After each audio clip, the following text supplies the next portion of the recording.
Welcome to the 12th edition of the Global Art and Design Education Expo. We're kickstarting this discussion with a lovely panel discussion on what you can do to succeed as a creative professional. And joining me, I have Ms. Vibhuti Agrawal from IBM iX, Vikrant Kapur from Technicolor, and Pudi Ravi Krishna, who happens to be a design culturist and also has played product design roles in some fab companies. So, firstly, let me start by saying thank you for being here. The fact that you're here on a Sunday, we're really deeply grateful that you're making time in your schedule and coming here. So, thank you for that. You're most welcome. Pleasure is ours. So really looking forward to interact with all of you. Let's make it a very engaging session is what I feel. Like we learn from you, you learn from us, and in whatever way we can answer your questions, help you, guide you in some of the career journeys you intend to have. Let's just keep it a very open discussion. Awesome.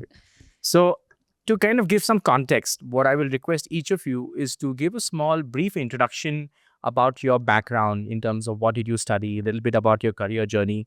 I think that'll be a good way to start this conversation.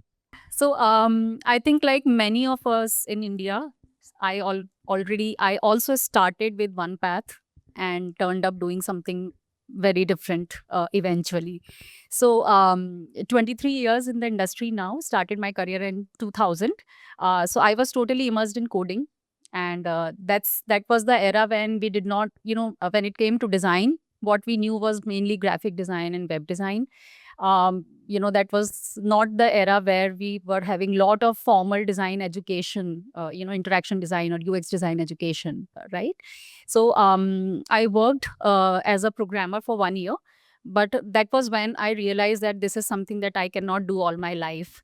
So while working as a programmer, my attention was always on the application designer on the same floor, what that person was doing. And so I found that I think my passion was more towards understanding users and creative side of it. And that's when I took a leap and left my corporate job of 1 year and went doing my fine arts diploma. So from an IT organization to sitting in the hostel and learning how to draw straight lines, filling the notebook with really drawing straight lines was something that was difficult. But then I think that is what we should do. I mean, we should know really what we want to do and finally just go with full force doing that. And since then was no looking back, was in IT industry again as an application designer, UX designer, user research, visual design, all of this we have been doing for years now. So that has been the journey so far. Awesome. So nice to hear that. Vikrant, please. Hi everyone, Vikrant. Before I share something about myself, I think as I sit here in front of all of you, I want to relate to one fact that inspires me, which is the very rich cultural heritage and artistry that we as a culture, as a race, as a country come from. I love everything that has existed in our past, from our stonework, from our ruins today, but the palaces of yore, the temples, the architecture, the music, the dance, the writings, our Upanishads and everything, right, that you would have heard of. Personally, I've never gone into the detail of it. I've been a viewer. But the last 2.5 years, as I've interacted with creatives at Technicolor, I see an intersection in the world of storytelling with where we come from. The beauty of what exists in India and the capability of Indian talent taking those stories out to the world is phenomenal. I don't think that opportunity exists anywhere outside of this country. And as I sit in front of all of you, I am feeling extremely inspired to know that there's such a thriving community of young aspirants who are inspired to dabble in their creative side. I have been around for many, many years. Been working for about 25 years. Started on the business side, moved into human resources and was with human resources for about 15 years. moved to Technicolor about 2.5 years ago. And that's when I got exposed to a creative mindset. Extremely passionate, extremely driven, um, and very, very incredible talent, right? I'm now looking after India operations for the gaming business, which is a very recent development. Like I said, I think I'm absolutely energized by the fact, by the ability of the human mind to create something that can only exist in imagination. And I'm very inspired sitting here in front of all of you. Yep. Awesome. Thanks for that, Vikrant. Pudi, please. Yeah. So, talking about my journey, I would have started 30 years ago as a young student just out of school. You're still trying to make sense of what kind of career suits me. And the belief then was that engineering is the stream you should pursue. And most parents would say doctor, engineer. So, you became an engineer. I studied metallurgy, and but all 4 years I used to be the person who would be making the posters for whatever concert is happening. So that's how I skimmed through. So the next 3 years, you realize that there are no jobs in metallurgy, so you get job in software. So that's a good opportunity. I got to travel to Australia, that too during Olympics. So you can't complain. So my dad was the first person who was jealous of me. He would say, "This guy is very lucky. He has worked 40 years, and within the first year, I'm traveling abroad, coming back." So, what I'm trying to tell you is that you choose a certain stream, but along the way, you'll find newer opportunities which suit you. So, what I figured that the 3 years in software, I was not enjoying the coding part. I was not good at it. But luckily for me, there was a student from ISC. He did masters in product design. So he was working along with me. Although he did product design, he got a job in software and he too had to do programming. But for me, the first time, there was this confidence that if I'm creative, if I draw, then I can get a job in the creative industry. So I did my master's in visual communication from IIT Bombay. This was between 2002 2004, and the last 20 years was again in the industry as a user experience designer, growing across different organizations. So the point I'm to trying to suggest to you is that you pick a career or you pick a path, but along the way you will find another path which will lead you, and you'll discover newer opportunities. So just keep walking is what I would say. Nice, nice. There's a lovely Bengali track also, no, which is Ekla Cholo Re, which is keep walking, right? And it's such an interesting thing that what you all have highlighted. It's important for us to understand as students that life isn't exactly linear. You may plan something and then, damn, something else happens. So that is part of life, and your ability to unlearn and relearn is so very critical from that point of view. And another thing that you could say is that if you just go into coding because everyone else is doing, and if you follow the herd, you may not be happy. So don't be afraid to walk down an unconventional path, is what I would say. Okay. The fact that we're here at an education fair and students are at that point where they're thinking, what should I study? What should I do next? I'd love to hear how your education, has shaped you as a professional. If you could quickly comment on that. Sure. So, as I was telling you that I started with technical education, right? So totally immersed into coding, and then moved to creative side of it. And then recently, I also did my executive program in leadership and management from IIM Calcutta. So I think, whatever we learn, whatever kind of education, we go through, nothing goes waste actually. So I think now at this stage, how this education has shaped me is that I stand at an intersection of technology and logical reasoning, which I learned during my coding days. And then came the design and empathy and creativity part. And then also a blend of strategy and leadership which I learned recently through IIM. So that's how I think that, it's very important for us to know what is that we like. For example, recently we had a session on product design versus consultancy. So a lot of students get very confused that should we join a product company or should we join an services company, IT services company. So the whole message that came out of that session was that, first of all, understand yourself. Are you a person who likes to go depth into the depth of thing? Then you are a products person.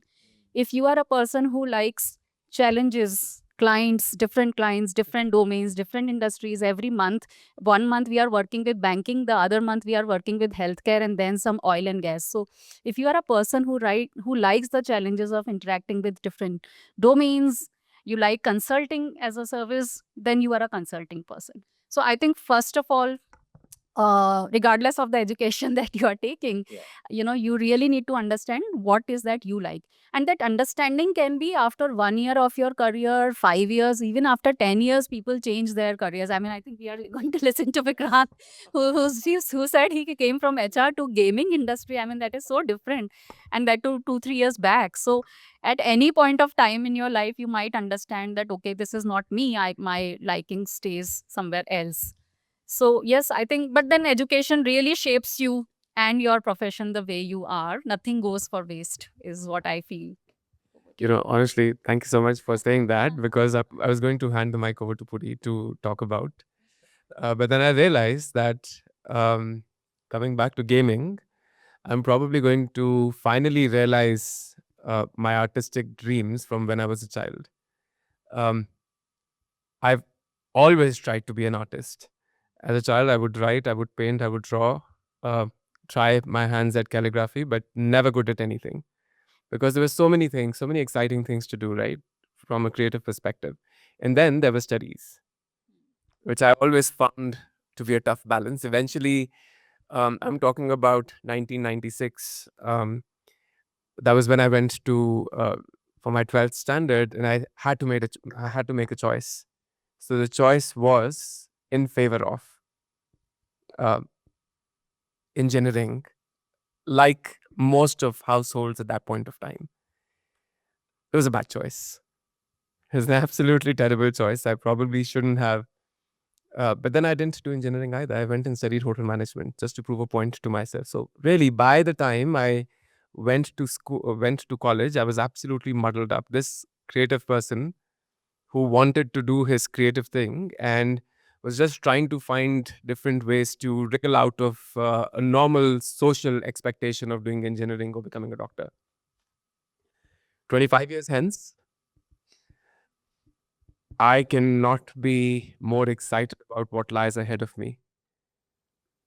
As someone who's now going to look after an entire team, a very large team of creative people who create visual artistry for games. I mean, the whole idea of that I can do something with my hands with a few keystrokes on a screen that will inspire someone to win, that will inspire someone a whole lot of emotions, that it leaves them feeling so much more, it takes them to a different emotional landscape, right? That to me is probably the most significant achievement of human talent. The fact that you can create something which fills someone else with awe, which is, again, I go back to the point, everything that I've seen of our history, from our dance forms, from our music, from our architecture, from our stories, from our text. That's all it is, right? We create something with our hands, with our minds, with our eyes, which fills other people with fascination. And I think that nothing can be bigger than that. No amount of coding. I'm sorry, with due respect to everyone. I also dabbled in software. Terrible at it, I guess.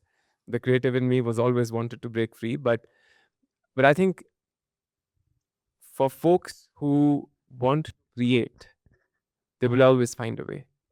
They will always find, their own creative expression. I think I take a lot of relief in the fact, in the last 25 years, I'd like to believe that I've supported and helped a lot of people build their career success stories. Right? That's a quasi or an alibi for lack of creative outcome, but maybe that's where I get a lot of satisfaction for, in the last 25 years. While I may not have done my poems or I may not have written my novels or stories, but I still was able to contribute and create something beautiful for someone's life. The only thing is, like Vibhuti said, and like Pudi also said earlier, there will be track changes. There will be track changes, there will be new options, and there will be a lot of chance per dance. Right? Just be open to it. Just be open to it so long as you have your heart's satisfaction of what you're creating is adding value to someone else. Yep. Yeah, so I like what Vibhuti said. It doesn't matter what you studied. So in the long run, you'll see that whatever you've done is what adds up to finally where you reach. So don't go with this thing that you have to do this, then you'll do an MBA, then you'll do this. That's not necessarily the path to success. So whatever you feel like trying out, you have to do. So the doing is where you'll make your learning, and as you keep doing, you learn newer things, and that's where more opportunities will emerge. And nothing is static. Life is a learning experience all along. As long as you're open to learning, you will discover new opportunities. You're bound to succeed. That's what I'd say. In fact, just to give you all an example, and I was just sharing with both of them this morning that, for example, at IBM, I mean, I'm heading the IX division here at the Bangalore studio. So, we have a very big span of talent in the organization. So we have people who have done textile designing, say from NID, now doing UX. We have architects. In fact, there was a team member who had studied space technology and aerospace and all, and then came to application design. So basically, whatever people have studied, and at a later part of their career, they realize that this is what they are liking to do, understanding users, creating meaningful applications for the users. So things do change. Just an example to narrate that very huge spectrum of talent coming and doing finally application design is what I have seen in my organization. Awesome. Awesome. I think some really good learnings have emerged from this discussion.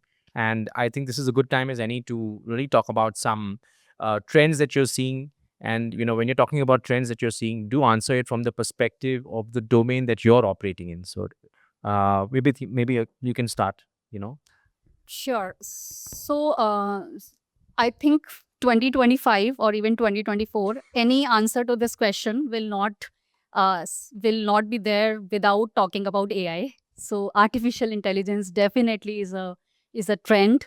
It's a trend everywhere in all the domains. We strongly feel that AI is not going to replace humans, but people who use AI are definitely going to replace people who do not use AI. So I mean, you cannot withstand into this career without learning how AI helps you, and that's what is our experience at the industry that I come from.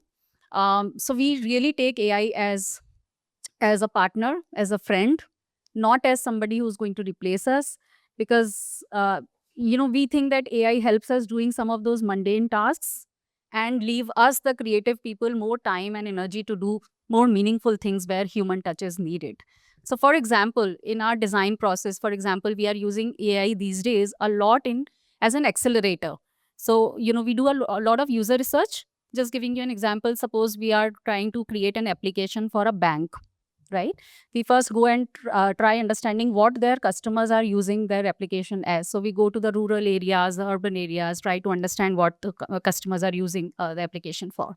So the whole persona building, synthesizing what we collected from that research, all of these things used to be very time consuming.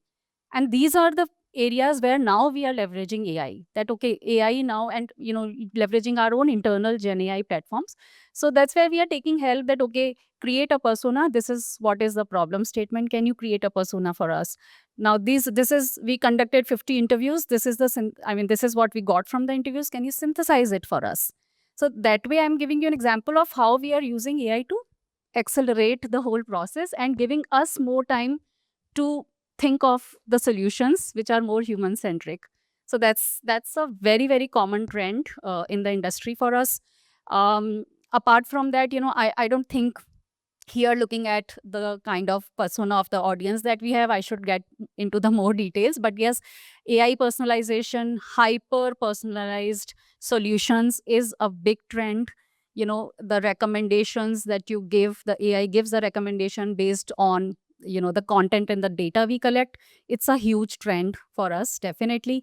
Conversational UIs, again, a very big trend. So the whole the way the people are interacting with digital products these days, I think, has totally changed. And for us to be able to create the solutions that really reflect to those changes, it's very important for us to partner with AI. So that's a big change we are seeing as a trend in our industry. It's really awesome. When you look at recommendation engines, they've been around on, e-commerce sites like Amazon, Flipkart. They've been around on OTT platforms like Netflix and Amazon Prime. So the way those platforms load for you as a customer are totally unique in terms of what content they're recommending for you to watch, right? They want to make it more sticky, want you to stay. But I'm yet to come across a banking app where the layout is going to change based on my past behavior. Because 9 times out of 10, when you open a banking app, and obviously it's done for the so many people are using a banking app, right? Simultaneously sometimes. So having that uptime, having that reliability is so important that the layout and the navigation remains pretty much consistent. Would you agree? Yeah, I totally agree. So very recently, we have been working with a banking customer, and finance is considered to be pretty boring in India, right? So the challenge was how to make it interesting, right? So more conversational. So for example, this banking. So when you log in, Amit, so considering what loans or whatever you have shown your interest into, the app actually would ask you that this is what you did last, this is what we recommend to you, would you like to go ahead with so and so thing. So these are some of the human centric solutions that we are now building up in these applications, and definitely using some of the AI strengths. Awesome. So, Vikrant, from a gaming perspective, what trends are you seeing? Are you seeing from a platform perspective, the re-emergence of console games, or do you think that the market is going to predominantly be still in markets like India, mobile gaming centric? What are you seeing? Okay, I think mobile games will continue to dominate for a period of time, and then, but we're also seeing a higher adoption of platforms, uh, non-mobile gaming, right, console gaming. But before I kind of delve deeper into how AI is transforming the gaming, I'll talk about what AI really does. What Vibhuti alluded to, it creates a lot of time and mind space because it's supposed to take away a whole lot of transactional elements, which is where I'm going to talk about the more important trend, the trend of value adding, where you're able to get more creative, where you're able to solve problems more creatively, where you're able to take better decisions, because now you have the luxury of time that you were earlier had to spend time doing. Those are taken care of by AI. There's a greater essence, expectation from customers, clients, end users of their experience, right? I think which is where a whole lot of design conversation also comes in. In every role across industries, even in the creative industry, if I were to pick up an example, let's say there's a character that I have to build, that I have to draw, that I have to animate. It can be pretty complex depending on what are the requirements of the show, the look, the appeal, the aesthetics, the sound, the voice, etc., etc. And how does that character interact in the ecosystem? Now, one thing is to be able to create. Easier to create, right? But the second thing, where the whole problem solving, decision making elements come in, is your eye for the aesthetic. Will this appeal to the end player, right? Will this make sense? Does this belong? Does the muscle twitch when someone does something or someone's playing tennis, the muscle twitch, does that look real enough? Does that look too real? Does it belong to the style of that entire development? Right? Now, those decisions are some things that artists have to be able to influence. Now, that will not come from AI. That will have to come from your experience. That will have to come from your ingenuity. That will have to come. And then, how do you even achieve all of it? Because there's technology involved. There's software involved. There's multiple people working on different pieces. There's that human skill, human interaction involved, right? So that's the first part.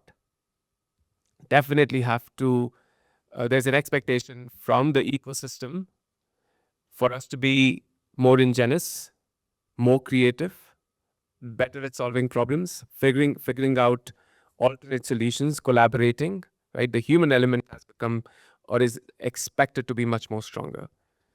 The second, which is AI, of course, I think from a trend perspective, I was quite surprised that the gaming industry, in a manner of speaking, has already been training game models where the player is playing with the system. And it's a game model that fights back. Now, that has become a lot more smarter with AI. The expressions, punched in the face. The engine could recommend, this is how the punch comes in, this is how the skin, shows, this is the physical impact, the force, the pressure, the light impact. So all of those recommendations are much easier to get. Of course, we're a long way away from any engine AI generator to be able to make the perfect solution, right? But that's become much easier. The fact that I've just integrated 5 different elements, that's second part of AI application within the games or visual effects. The fact that I've just aggregated 15 different elements into a single screen or a single frame, where there's the environment, there's the physical elements of the room where a game is being played, there's the players, there's the expression, there's the, how does all of that sit in? When you integrate those 15, 20, 50 elements together in a single frame, there could be a lot of cleaning required. There could be a lot of basic aesthetics required to be taken care of. AI, absolutely. I don't want to spend my creative time trying to make uniform the color of this fabric, because over here it looks yellow and over here it looks orange. No, I don't want to spend my creative time. I don't want creatives to spend that time, right? So that's another application where AI is going to have a significant play. So absolutely, AI is going to be a lot more helpful, will help us with efficiencies, but it is the higher order skills, the human skills, the ability to to take decisions, to solve problems, that's going to matter a lot more. Yep. Yeah, so I'll just go back 30 years to when people started using the internet, and you had people imagining a bookstore online to anything that is possible. Some of them succeeded. So Amazon started as a bookstore. So you go 10 years later, then you have your first mobile, which is internet ready. And now it opens up opportunities. And for the first time, people are talking about design of small applications. Until then, you had enterprise applications, which is banking and financial services, healthcare services, insurance services, because they're dealing with large amounts of data and transactions. That's where you feel that software is required. But for the first time, you're saying that, okay, there is this quiz or there is this small puzzle. So now you need software. And, it needs to be very beautiful because consumers are going to use it on a daily basis, right? So last decade, you have startups where young people are coming up with brilliant ideas. Nobody ever imagined that we'll buy groceries online and it'll get shipped and to us. This decade for me is another important opportunity. There is new technology emerging where efficiencies will improve, opportunities will emerge. So we don't know if one single person will become a filmmaker all by just using one software. So already we are seeing examples of it, and it is very much possible. So for me, as a trend, AI is something we would want to embrace. You want to try out. There'll be multiple different models for anything and everything. Just like today, you want to put a mustache on your face, you can download an app and it does that, right? So you'll have models, AI models specifically for specific. So for me, the area is wide open, and still a lot of tremendous amount of work needs to be done when it is really good. So for me, I would say that anybody who is eager to learn, who is waiting to explore, they have tremendous opportunities ahead. It's so interesting that, some of the responses that we got right now actually focused on skills and mindsets. And actually, that was the next question I was coming to. Because, when I look around the room, I see students, who may want to pursue different domains, right? So someone's interested in fashion design, someone's in interior design, someone wants to do product design, UX, game design, animation, so on and so forth. But ultimately, when you want to succeed as a creative professional, you're wondering, what do I need to do differently? Is there something that I can try and inculcate, build within myself, which helps me to surge ahead? And I'd love to hear your view on that particular point, the skills and mindsets. I think Vikrant, to a large extent, has already talked about that, about the higher order human skills, about creativity, problem solving, which are timeless skills, which will continue to be very valuable as we move forward. But anything you'd like to contribute to, this, it would be, I'd love to hear from you, please. Sure. I mean, absolutely. I think attitude and mindset is something, that is very critical because, see, for example, when we hire, more than the skills and knowledge, we see what is the attitude. I mean, is the person really curious, adaptable? These are some of the key things that we look at when we are hiring at any level, fresher to even senior stages. I strongly feel that being adaptable is really, really required. That is one core attitude and mindset that we all should have, be it any stage of our career, like even at 25 years, 30 years of our career, we have to be adaptable. For example, AI just came a few years back, right? So we had to be adaptable, learn, like you said, learning, unlearning, relearning. This is an attitude that we really, really need to have because that's what will lead to success. These days, nothing is permanent. You really need to have that mindset of curiosity and learning is what I feel very, very important. Second thing, I mean, I feel that on a Sunday morning, you all are here. So I think you already have that mindset of exploring.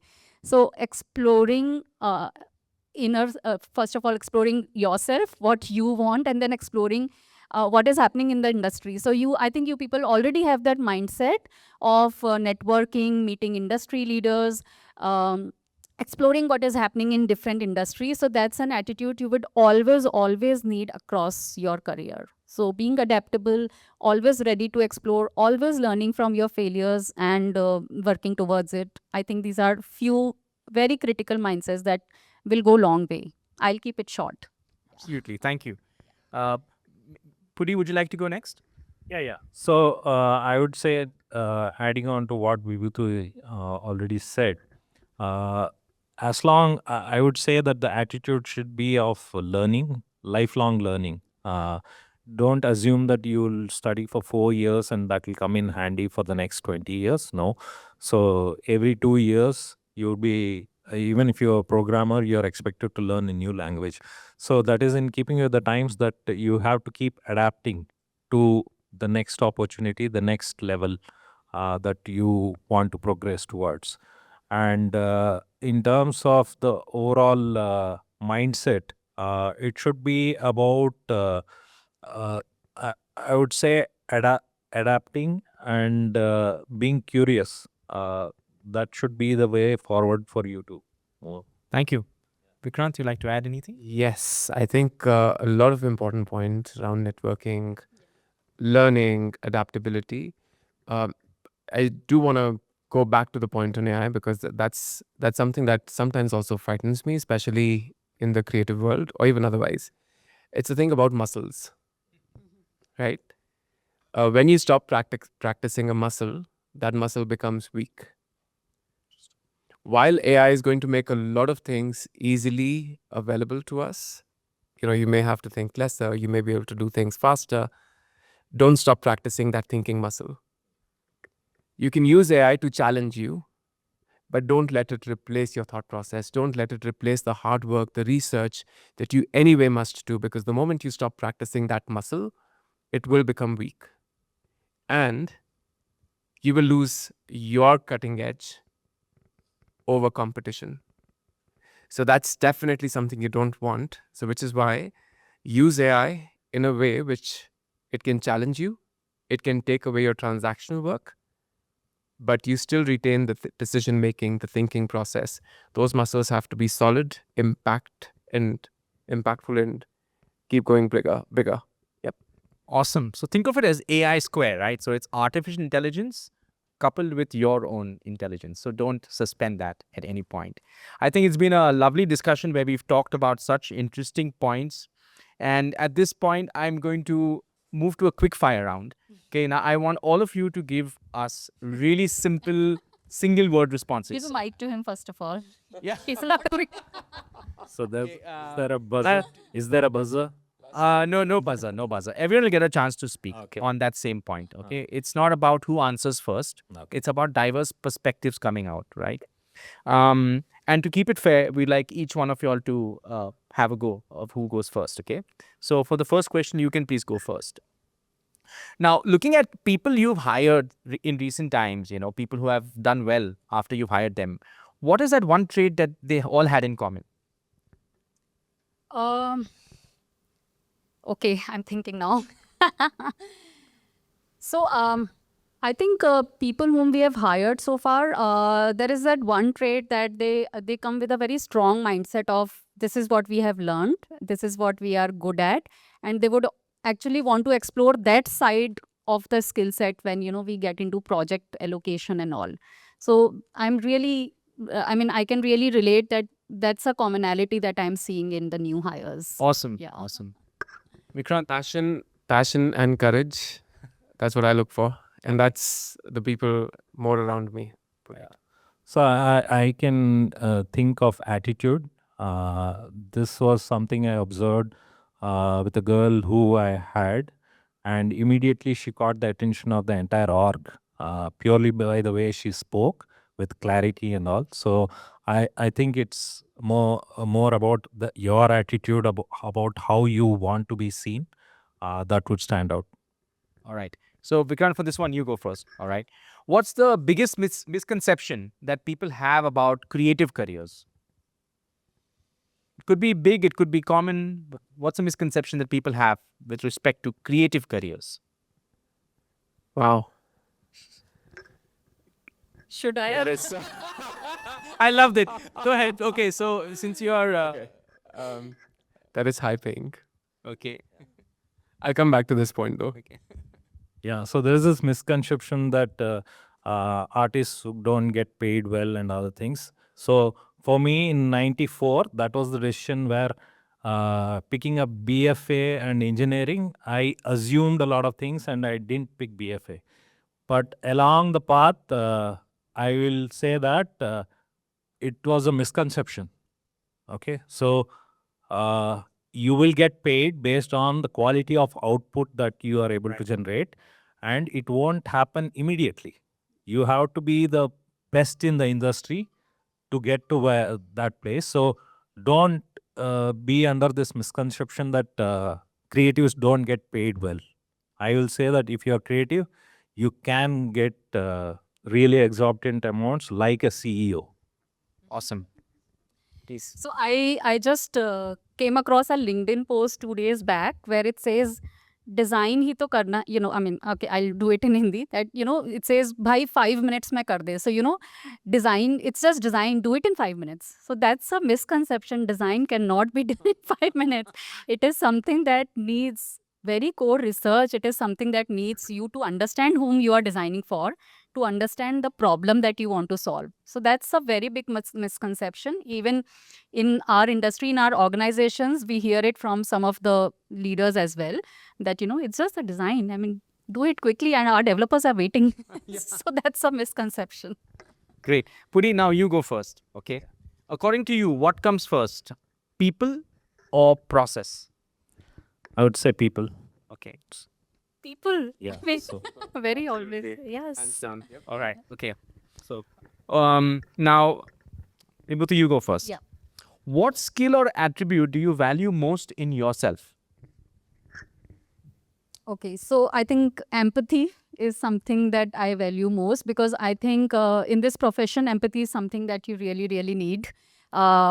Understanding, thinking from the user's perspective, not trying to give a solution which is which can be easily coded, which is more technically feasible, but really, really putting your hands down and being assertive about this is what the users need. Absolutely. So I think assertiveness is really needed to advocate your design for the users, for the target users, for the end users. So that's Sometimes as designers, we tend to fall in love with the designs that we have created and then we try and justify it.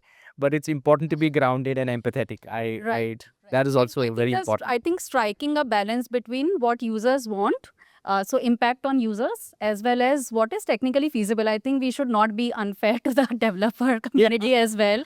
So we really need to strike a balance between what the user needs and what is technically feasible. And that goes a long way. Great. Vikrant, please. I think connecting the dots, what works, this is how it comes together. This is how people, motivation, aspirations work. This is how you create value. So being able to very quickly navigate through complex environments by either figuring out relationships, or A leads to A can also lead to D. It doesn't really have to go through B and C. I think that's my standout. Right. So I would say the quality of output.